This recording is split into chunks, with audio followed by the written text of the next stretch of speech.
தேவனுடைய பரிசுத்த நாமத்திற்கு மகிமை உண்டாவதாக. இந்த காலவேளை உங்கள் அனைவரையும் ஆண்டவராகிய இயேசு கிறிஸ்துவின் இன்ப நாமத்தில் அன்போடு வாழ்த்தி வரவேற்கிறேன்.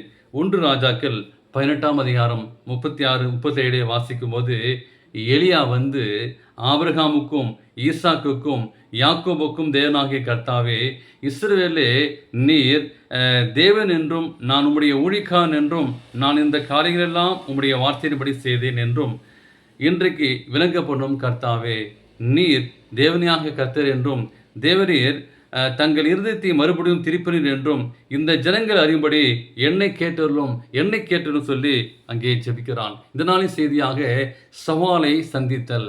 இதனாலே செய்தி சவாலை சந்தித்தல் என்று ஒவ்வொருடைய வாழ்க்கையிலும் ஒரு சவாலை சந்திக்கிறோம். படிக்கிற பிள்ளைகள், கல்லூரி செல்லக்கூடிய பிள்ளைகள், குடும்ப தலைவர்கள் அல்லது வேலை செய்யக்கூடிய இல்ல ஸ்திரிகள் எப்படியேப்பட்ட சவாலை சந்திக்கிறோம். ஆனால் தேசத்திலே ஒரு நாள் பஞ்சம் உண்டாயிற்று.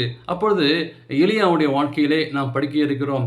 3 ஆண்டுகள் அங்கே எலியா ஒளிந்திருந்தார். தேவனுக்கு பிரியமான பிள்ளை, எதற்காக என்று பார்க்கும்போது, அங்கே ஏத்ஸ் பாகல் அரசாண்ட சீதோனில் சாரிபாத் இருந்தது. அந்த ஏத்பகால் எசபேலின் தகப்பன்.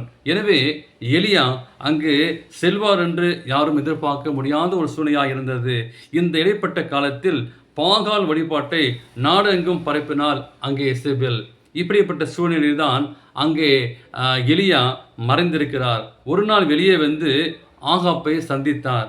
கர்மேல் மலையின் பாகாலுடைய தீர்க்கதரிசிகளை ஒன்று கூட்டும் தேவன் யார் என்பதை நாம் கண்டுபிடித்துவோம் என்றார். இந்த இயற்கை தேவனுடைய கட்டுப்பாட்டுக்கு அங்கே இருந்தது. எனவே என்று வேதாகம் சொல்கிறது, கர்த்தருடைய சத்தம் முழங்குகிறது, மின்னல் அவருடைய ஆயுதம். கர்த்தர் வானங்களிலே குமுறினார்.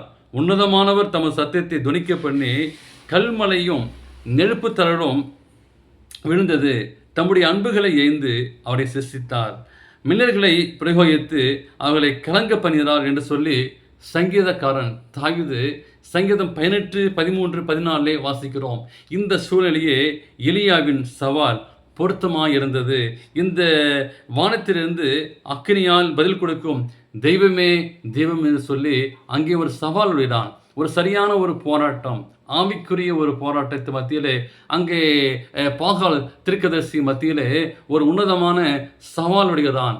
அங்கே யார் தெய்வம், யார் உண்மையான தெய்வம் என்று சொல்லி அக்கினிக்கு பதில் கொடுக்கக்கூடிய ஒரு தெய்வமே உண்மையான தெய்வம்னு சொல்லி அங்கே சவால் விடுகிறான். கிறிஸ்துவ வாழ்க்கை சவால் நிறைந்த வாழ்க்கை. இதை பார்த்து கொண்டிருக்கிற பிள்ளைகளே, உங்களுடைய வாழ்க்கையிலே இப்படிப்பட்ட ஒரு சவாலை நீங்கள் நானும் சந்திக்க வேண்டும்.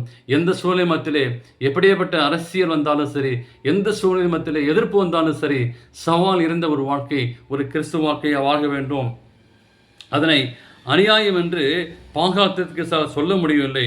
இயற்கையின் மேல் பாகாலும் அங்கே கட்டுப்பட்டது என்று சொன்னார்கள். இப்பொழுது அதை நிரூபிக்க வேண்டிய ஒரு கட்டாயத்திலே அங்கே எலியா இருக்கிறார்.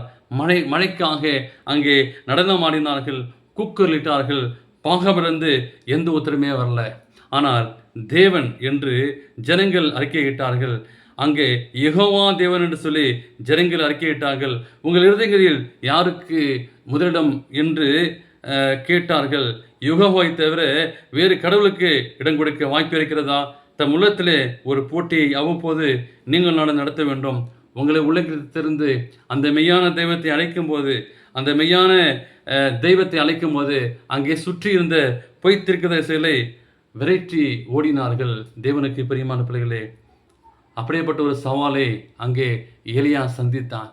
தீர்க்கதரிசியின் மத்தியிலே மெய்யான தெய்வம் யார் என்று சொல்லி அப்படியேப்பட்ட தெய்வத்தை அவன் பிரதிபலித்தான். உங்களுடைய வாழ்க்கையிலே, நீங்கள் வாழக்கூடிய இல்லத்திலே, நீங்கள் வாழக்கூடிய ஊழிலே அநேக சவால் இருக்கலாம். ஆனால் அங்கே எலியா போல மெய்யான தெய்வம் தேவன் என்பதை நீங்கள் சாட்சியுள்ள சவால் இருந்த ஒரு வாழ்க்கையாக வாழும்போது நிச்சயமாகவே உங்களுக்கு ஆசீர்வாதத்தை தேவன் கட்டளையிடுவார். ஆமென்.